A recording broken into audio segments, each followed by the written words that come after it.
Hello ನಮಸ್ತೆ, welcome to ಅಡುಗೆ number 1. ಇವತ್ತಿನ ರೆಸಿಪಿ ಟೊಮೆಟೊಕಾಯಿ ಚಟ್ನಿ. ಬನ್ನಿ ದೇಸಿ ಸ್ಟೈಲಲ್ಲಿ ಚಟ್ನಿನ ಹೇಗೆ ಮಾಡೋದು ಅಂತ, ಕಲ್ಲಲ್ಲಿ ಅರೆದು ಹೇಗೆ ಮಾಡೋದು ಅಂತ ತೋರಿಸ್ಕೊಡ್ತೀನಿ. ಸ್ಟಾರ್ಟ್ ಮಾಡೋಣ.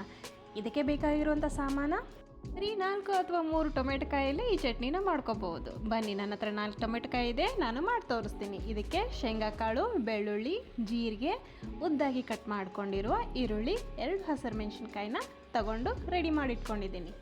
ಈಗ ಸ್ಟಾರ್ಟ್ ಮಾಡೋಣ. ಹೊಸದಾಗಿ ನೋಡೋರು ನನ್ನ ವಿಡಿಯೋನ ಪೂರ್ತಿಯಾಗಿ ನೋಡಿ, ಸಬ್ಸ್ಕ್ರೈಬ್ ಮಾಡಿಕೊಂಡು ಪೂರ್ತಿಯಾಗಿ ನೋಡಿ. ಮೊದಲಿಗೆ ಒಂದು ಬಾಳಿಗೆ ಒಳಗೆ 1 ಟೀ ಸ್ಪೂನಷ್ಟು ಎಣ್ಣೆ ಹಾಕಿದ್ದೀನಿ. ಅದು ಕಾಯಿಲಿ. ಈಗ ನಾನು ಟೊಮೆಟೊನ ಉದ್ದಾಗಿ ಕಟ್ ಮಾಡಿಕೊಂಡು ಹಾಕ್ಕೊಳ್ತಾ ಇದ್ದೀನಿ. ಇದನ್ನು ಎಣ್ಣೆಯಲ್ಲಿ ಬಾಳಿಸ್ಕೋಬೇಕು.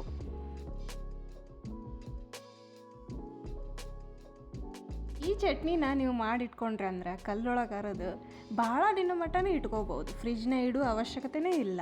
ಭಾಳ ರುಚಿನೇ ಇರ್ತೈತಿ. ಅನ್ನದ ಜೊತೆ, ಚಪಾತಿ ಜೊತೆ, ರೋಟಿ ಜೊತೆ ತುಂಬ ಟೇಸ್ಟ್ ಕೊಡ್ತೈತಿ ಇದು.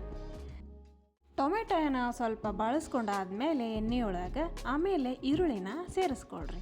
ಇದನ್ನೂ ಕೂಡ ಟೊಮೆಟೊ ಜೊತೆ ಕೆಂಪಾಗೋವರೆಗೂ ಇದನ್ನು ಬಾಳಿಸ್ಕೊಳ್ಬೇಕು ನೋಡ್ರಿ.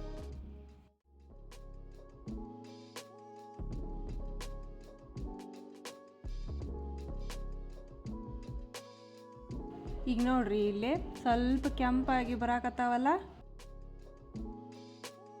ಇದ್ರ ಜೊತೆ ಒಂದು ಸ್ವಲ್ಪ ಬಿಟ್ಬಿಟ್ಟು ಒಂದೊಂದು ಸಾಮಾನು ಹಾಕ್ರಿ. ಈಗ ಹಸಿರು ಮೆಣಸಿನ್ಕಾಯಿ ಹಾಕ್ಕೊಂಡಿನಿ ನೋಡ್ರಿ.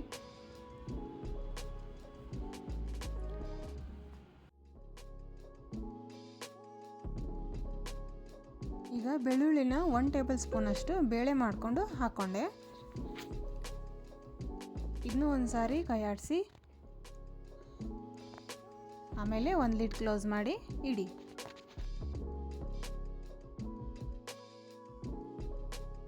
ಆಮೇಲೆ ಇದಕ್ಕೆ ಶೇಂಗಾ ಕಾಳನ್ನ ಸೇರಿಸ್ಕೊಳ್ರಿ. ನನ್ನ ಹತ್ರ ಈಗ ಹುರಿದಿದ್ದ ಶೇಂಗಾ ಕಾಳು ಇದ್ದವು, ಹಾಗಾಗಿ ಅದನ್ನ ಸೇರಿಸ್ಕೊಂಡೇನ್ರಿ. ಶೇಂಗಾ ಕಾಳು ಏನಾದರೂ ಹುರಿದಿದ್ದಿಲ್ಲ ಅಂದರೆ ಮೊದಲು ಅದನ್ನು ಹುರಿದ್ಬಿಟ್ಟು ಹಾಕ್ಕೊಳ್ಬೇಕು.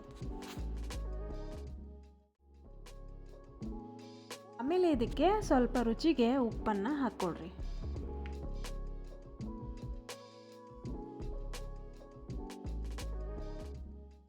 ಆಮೇಲೆ ಗ್ಯಾಸ್ ಸ್ಟವ್ನ ಆಫ್ ಮಾಡಿರಿ. ಆಫ್ ಮಾಡಿ ಜೀರಿಗೆ ಮತ್ತು ಕೊತ್ತಂಬರಿ ಸೊಪ್ಪನ್ನು ಹಾಕಿ ಒಂದು ಸಾರಿ ಕೈಯಾಡಿಸಿ ಇಟ್ಬಿಡ್ರಿ.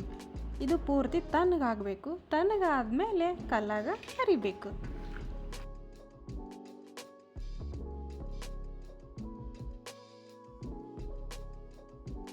ನಮ್ಮ ಕಡೆ ಇದಕ್ಕೆ ಹಿಂಡಿಕಲ್ಲು ಅಂತ ಕರೀತಾರೆ. ನೀವೇನಂತ ಕರಿತೀರಿ ಅಂತ ಕಮೆಂಟ್ ಮೂಲಕ ತಿಳಿಸ್ರಿ.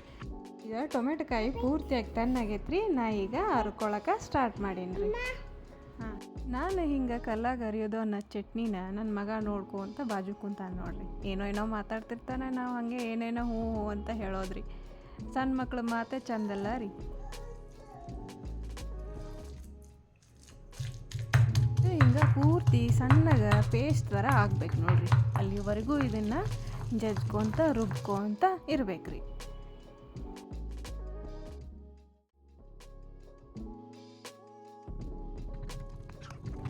ಇದು ಮಾತ್ರ ಒಂದು 10 ನಿಮಿಷ ಕೈ ಹಿಡಿತು ನೋಡ್ರಿ. ಈಗ ನೋಡ್ರಿ ಪೇಸ್ಟ್ ಥರ ಹೆಂಗೆ ಬಂದೈತಿ ಚಟ್ನಿ. ಹಿಂಗೆ ರೆಡಿ ಆಗ್ಬೇಕು ನೋಡ್ರಿ. ಸಣ್ಣಗಾದ್ರೆ ತಿನ್ನೋಕ್ಕೂ ಚಲೋ ಅನಿಸುತ್ತೆ. ಅಲ್ಲಿವರೆಗೂ ನಾವು ಹಿಂಗೆ ರುಬ್ಬೇಕ್ರಿ.